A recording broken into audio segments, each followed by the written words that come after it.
Welcome adventurers to the very first episode of CritChris's D&D Breakdown. If you're brand new to Dungeons & Dragons or a seasoned dungeon master flipping through your 5th edition books, wondering what all this 2024 talk is about, you're in the right place. Today we're diving into the core differences between the 2014 edition of D&D and the updated 2024 rules. And trust me, there's a lot more going on than just a facelift. These updates reshape how characters are built, how classes feel, and how the game flows for everyone at the table. Let's start with the basics. The 2024 version is not a brand new edition, it's more of a 10-year anniversary overhaul of the 5th edition, which launched in 2014. Wizards of the Coast is calling this the One D&D initiative. The goal: make the game more accessible, more balanced, and more flexible for all kinds of players, whether you're rolling your first D20 or your 1000th. Character creation has had a major overhaul. In 2014, your race determined a lot: stat boosts, language, abilities, but in 2024, that's all changing. Ability score bonuses are no longer tied to race. Instead, you pick your bonuses separately. +2 to one stat, +1 to another. This means your tiefling can be just as strong as a Goliath. Your elf barbarian isn't penalized anymore. Backgrounds are getting a glow up too. They now grant feats at level 1, making them more than just flavor text.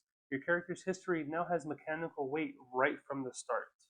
Every class has seen some level of revision, but some got full-on redesigns. Rangers now feel more flexible and powerful in core rules, no more favored terrain and none of that nonsense. Druids can now fully customize their wild shape with stat blocks that scale even better. Monks, they've received one of the biggest buffs to keep up with the martial balance. Spellcasting classes are seen with unified spell lists: Arcane, Divine, and Primal. This makes multi-classing and spell selection more streamlined. Many core mechanics have been simplified or clarified. For example, Inspiration is now earned when you roll a d20. Critical hits only double weapon damage dice, not class-based effects. Exhaustion uses a cleaner 10-level system where each level applies a -1 to everything from attacks to saves. Short rest and long rest haven't changed much, but more classes rely on long rest scaling now. One of the most noticeable changes is language. The term race has been replaced by species. It's part of a broader effort to modernize the game and separate real-world baggage from fantasy storytelling. Mechanically, this change also signals a shift towards flexibility in character design, not locking power or identity behind ancestral traits.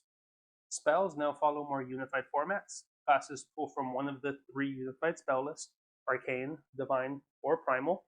Certain iconic spells have been moved around. Some were definitely nerfed, others buffed. Counterspell and Find Familiar are now more class-specific spells. Cantrips and spell progression also feel a little smoother, and a lot of spells have had their wording cleaned up a bit for clarity. If you're a dungeon master, the 2024 changes offer better encounter balance tools, clearer monster stat blocks, and more modular rules, especially when it comes to exploration and downtime activities. There's a bigger focus on player agency, giving DMs tools to say yes more often while maintaining structure and fairness throughout the campaign. So in short, D&D 2024 is not a reboot, it's more of an evolution. If you loved 5e, this will still feel familiar, just a little more refined. And if you're just getting started, you're probably jumping into the most polished version of 5e yet. Over the next few videos, we'll break down each major change in detail, from classes to monsters, spellcasting to exploration rules. So hit that subscribe button, roll for initiative, and let's explore this new era of tabletop roleplay together. Until next time, may your dice be kind and your DM even kinder.